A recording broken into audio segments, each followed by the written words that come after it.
for fucking giggles, dude. That would be a funny opening. Oh, fine. I'll generic opening. All right. All right. So Liam, we saw No Time to Die. Shut up. Liam, we saw No Time to Die. What did you think about it? What are my general thoughts? Yeah, general thoughts. Okay. Mm-hmm. I like the film a lot. I don't think it's as good as Skyfall or Casino Royale, but I do think it's better than Spectre and Quantum of Solace. There are some things about No Time to Die that I think are on the same quality as Skyfall and Casino Royale, but there are other parts where I think, okay, it's not as developed or as well done as movies like Skyfall and Casino Royale. Not to take away from this film, because I do think it's a very, very good James Bond film. As far as James Bond movies go, this is one of the better ones. It's not top 5, in my opinion. At like all time. Of all time, yeah. I'm talking about all Okay. James Bond films. It's not a top 5 James Bond film, but there are things about it that I really, really enjoyed. One of them is the opening sequence, and I like how it's not just it's not like 5 minutes or even 10 minutes, but it really does set the stage for the final James Bond film. I mean, watching the intro scene to this movie, it feels like, okay, this is it. Like, I'm finally getting more backstory about Madeline Swan. It feels like a big deal, as all final films, I think, should. As all final films should be. And, especially because last movie, Inspector, we didn't get too much backstory about Madeline Swan. But in this film, the director chose to go right into that. And it was a part about Spectre which I thought, okay, they got just enough information. But now, No Time to Die comes in and says, nah, we're going to go all out in this, and we're going to deliver backstory and character developments, and we're going to clear up some of the issues that Spectre left us with on purpose. Not that was something that Maybe I was have to unintentional. rewatch Spectre, but maybe like this film retroactively Made it better. made it better. Literally, Spectre, even on its own, I think Spectre's a great movie, but when you have a film like No Time to Die to bookend Spectre's story, it works. The beginning of No Time to Die it's not my favorite opening of a James Bond film, but for No Time to Die, it works really, really well. And after the Madeline Swan flashback scene, when it goes into them in Italy, and Bond he's clearly enjoying his retirement. Well, not really retirement, but he's not in the service actively, yet he is still like on guard, and you get that feeling when he goes to visit Vesper's grave and it explodes, which I wasn't expecting. But just seeing the Spectre card on the grave, I mean, talk about addressing previous films right off the bat, and like we said before, we would have thought that a scene like that would have happened halfway through the movie, but No Time to Die can't. It has a big role to fill, and being the conclusion to this Daniel Craig Bond, you kind of just have to jump right into it. So it's what I really, really like. What that opening does is not only does it set the mood for the film right, where you feel like, okay, this is the big conclusion, and Bond has been through so much up to this point, and you're just like, oh man, like you feel so bad for him because he's just in retirement, and when he finally is enjoying his life, I mean, he says it in the film.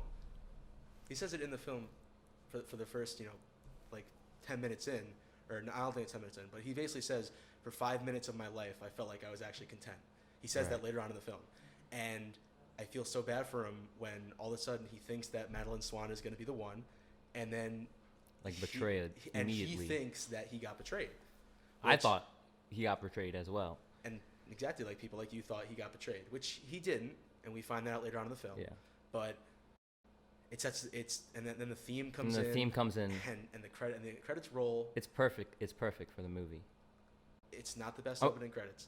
It's not the best opening scene. Casino Royale is the best opening credits, Yeah. don't you think? Yeah, absolutely. Definitely. Dude, graphics wise, I mean, this one was a throwback to the 1960s Bond films, Right. which I like, and it's like an Easter egg, not really Easter egg, because like it's the opening credits. Opening credits are always the huge thing for Bond films, but the way that the gun barrel sequence opens up and it tilts down instead of the blood going across the screen, Right. it's the little things like that in No Time to Die that I appreciate as a long. It feels like a James Bond celebration of the franchise. It as is a a whole. celebration of the franchise, and not saying that this is the final James Bond film, which I it's not, obviously.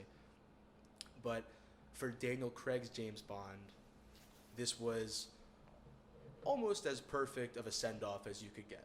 Now, I'm not saying that I totally agree with how they sent off this film, as a conclusion for Daniel Craig James Bond, but for just talking about the film, as a viewing experience, I really, really liked it. Not better than Skyfall, not better than Casino Royale, but I really, really enjoyed the film. What caught me off guard is after the opening credit scene, it goes right into a really, really well shot action scene where they're in the lab and they're on the skyscraper. Oh yes, it was beautiful. That oh my scene god, was fire. Now, at first, I wasn't really sure about like that science guy, that science character. yeah. I don't know. I wasn't. I don't know. And then he said like how he died. Not to jump ahead, but how he died. Like he said that like racist remark, and that was kind of corny. I mean, But like it is a Bond film too, right? Don't people die corny like in the older films? Older ones, yeah. Oh, dude, in the older ones, absolutely. But the only thing was like it felt a little bit out of place for the Daniel Craig Bond movies. Yeah, exactly. There really aren't that many cheesy characters in the Daniel Craig movies. If you think about it, I mean, Camille's a little cheesy. She's like the feisty chick in Quantum of Solace, but in this movie, even the villain in Quantum of Solace was kind of cheesy. Yeah, Dominic Green is a cheesy villain. It's a corporate piece of garbage, but this film, I like how it's not. It was like perfectly balanced when it comes to like campiness and like grit. Yeah. As far as complaints that I have with No Time to Die, I don't want to jump ahead or anything. No, go ahead. But not the second half, but the island, basically. Like once it gets to the island. Yeah. I there are parts of it that I really, really love, like the end of the whole thing when yes, James Bond dies. I thought at first like there was a ton of different emotions running through my head when I first was watching the movie, but I don't know about you, I actually kind of liked how they did it. I really think that like him climbing up the ladder and realizing like, oh shit, I can never see anyone again, and he finally came like it was a good way. And it's very like you usually don't see that Bond. You would never expect that Bond to call up like his girlfriend or whatever, wife, partner, whatever. Well, he was on the whole time. He's online with Q. Yeah, but like that Bond in like Casino Royale you would never expect that Bond in Casino Royale to be like that. Exactly, and that's why it's one of the things about No Time to Die that I really, really like, because it does go full circle, where at the start of Casino Royale, James Bond is he isn't like the cold-blooded killer that he becomes in like Quantum of Solace and Skyfall, but you can tell that there is some sort of humanity with him at the start of Casino Royale, because by the end of it, that's when he transforms into the James Bond character that And they got into it in this film about like the license to kill and everything. Yes. Which, even though the film does try to like play off the female 007 agent, it's just a number. Sure, I'm not that picky about it. It's not something that I'm gonna like heavily critique if I ever wrote a review about this movie. But I don't think it was like too over the top or in your face. For like other people are saying that, oh my god, how do you have a female 007 agent, which is just stupid. People who go over the top with critiquing stuff like that, they're just doing it because it's what all people on the internet do about when a new film comes out. Because this movie, I mean, I haven't like looked at in depth at like reviews and stuff for it. Because to be honest, I kind of just want to have my own thoughts on a film for once instead of looking at someone else's review and like trying to like, oh, how does that compare with my view of the movie? No, I've been a James Bond fan long enough to where I want to make my own, I want to make my own opinions about how I feel about each James Bond movie. Now, I know we disagree on how Spectre is ranked. I mean, even though I have Spectre ranked as like 4th, you think it's mind you, I haven't seen Quantum of Solace in like 2 years, so it might be like and maybe if you rewatch Quantum of Solace, that'll affect your rankings. Right. But just for Spectre, I have it ranked 4th, but I love that film. I love all these films, even Quantum of Solace. It's just that I think movies like No Time to Die do their story and have the action better. Speaking of which, the action because we haven't talked about the action yet. Mhm. The action in No Time to Die. How did you feel about like the ratio Oh my God, of action to regular scenes? How did you feel about how much action? I think it was in this? well balanced. I It was well think. balanced? Yeah, I think it was a little bit slow in the second act, but for the most part, In the second act. yes. Well, what do you consider the second act? Like, To be honest, this movie, as far as like first act, second act goes, well, okay, maybe I was. It's almost 3 hours long, so I'll just be like the first hour, second hour, Yeah, and third yeah. hour. So 3 parts. Okay, after the second hour of the movie is like not Not as as Action like heavy. action heavy and like it's just all exposition. It's just Exposition. very exposition heavy. You know what I mean? yeah, I agree. The middle portion of the film is not as action heavy, but the action that is, there is not a dull or poorly shot action scene in this movie.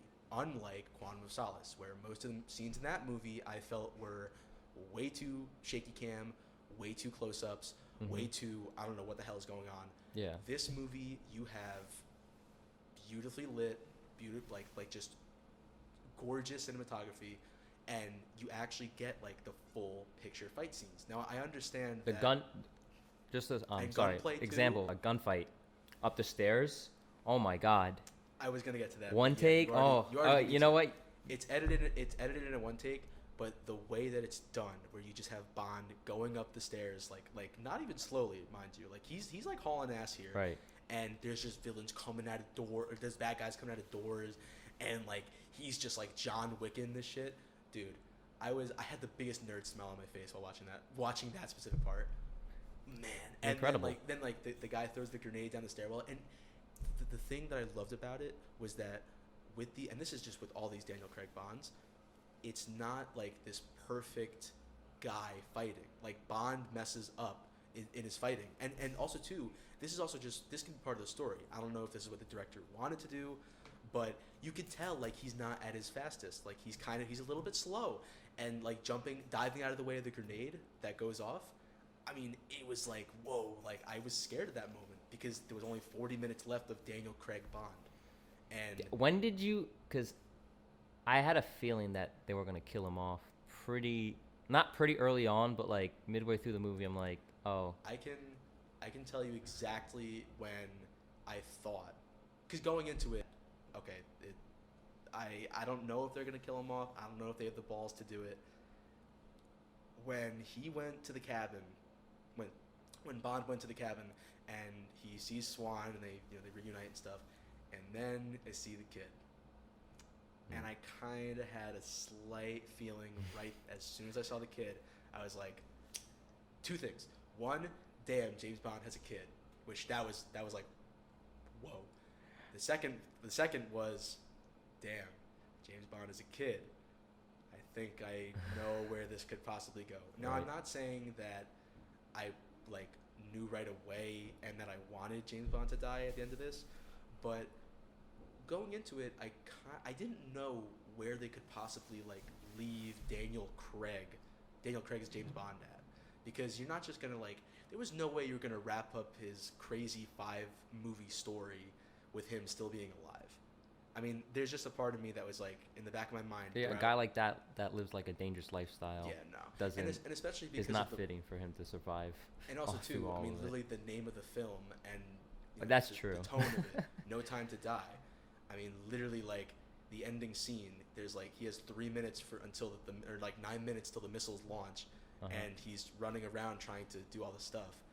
And to be honest, I thought he was gonna get off until Rami Malek's character smashes the vial against his head, and I knew right there, damn, Daniel Craig's not gonna be James Bond for any Exactly. more films. End after of an this. era.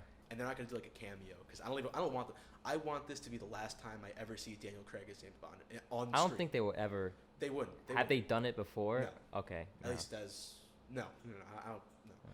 Okay. With this movie and with the way like it's Daniel Craig's last film and going into it like all right, they have to end it somehow. It kind of can piece together pretty quickly. He's probably gonna die at the end of it. Am I happy that they killed him off that way? Not really. I mean, I kind of wanted to see like I wanted to see him win. First off, I wanted to see him succeed, And that's why like I really did start to tear up, and I was not like bawling, but I was sad. Like when he got the vial of blood smashed against his temple or forehead, right there I was like, oh my god, like even if he makes it out, he can never touch anybody. Like he can never be close with anybody. And once I realized that, I was like, Oh.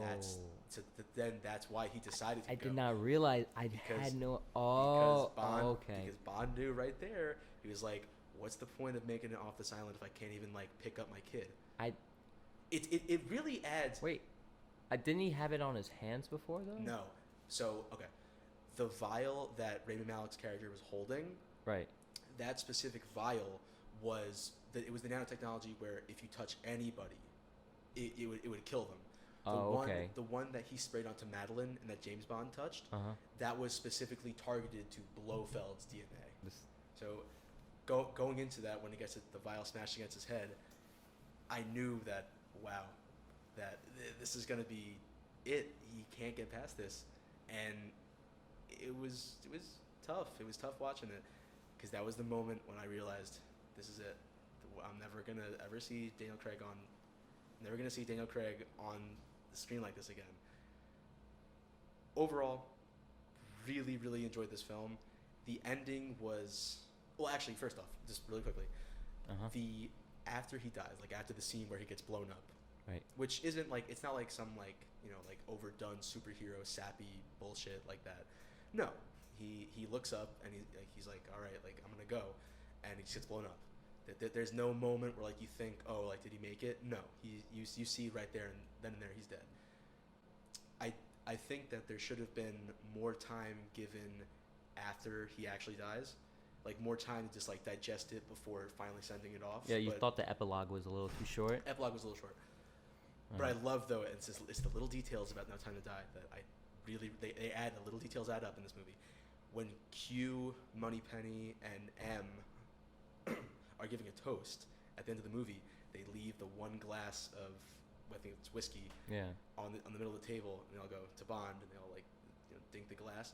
But it's just like, damn, that's it. You're not Right. gonna like Daniel Craig as James Bond is over. And of course, like the very end of the film, which I actually loved, even though like people would say it's kind of corny, the very end where Madeline and the kid are driving away, the same scene as the opening, where she's like, this was your like she finally. It's a few years after, by the way, because she's a little bit older, and she's like, I'm gonna tell you about James Bond, like who your father was. I'm gonna tell you a man named Bond, James Bond, which I really really appreciated. So, again, really liked this film. I thought it was well done. Obviously, the music, like the score and the lighting and the action scenes and the acting, all of it was great. All you can expect from a James Bond film at this point. All you can expect from a James Bond film, except I think this one did a really, really nice job of condensing them all together, not into a short film because it's almost 3 hours. It's like the greatest hits of like the Daniel It is. Craig. It's not James only is it the Bond. greatest hits of the Daniel Craig era, it's also like a kind of send off to all the James Bond films before that, Right. which I really appreciated. I know you're not as big a James Bond fan as me, but Yeah. It's that there's was there's a lot of fan service in this there's film. a lot of fan service, a lot of Easter eggs, which we can't get into, Uh-huh. but that's I could do a whole podcast talking about.